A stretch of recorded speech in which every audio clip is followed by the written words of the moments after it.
Now, former Trinidad and Tobago Red Force manager Roland Sampath is questioning the continued omission of pacer Ravi Rampaul from the West Indies setup in recent years.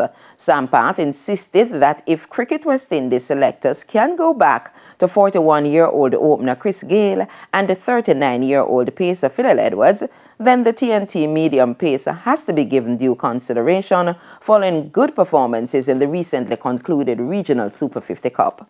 The 36-year-old Rampaul took 14 wickets in 6 matches as the Red Force finished unbeaten in the competition to clinch their 13th Regional 50-over title.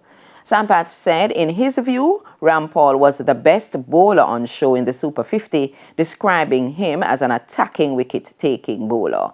Sampath also made mention of what he described as silence among the commentators and cricketing pundits locally and regionally regarding Rampaul's non-selection. Rampaul has taken 49 wickets in 18 tests, 117 wickets in 92 ODIs, and 29 wickets in 23 T20 internationals.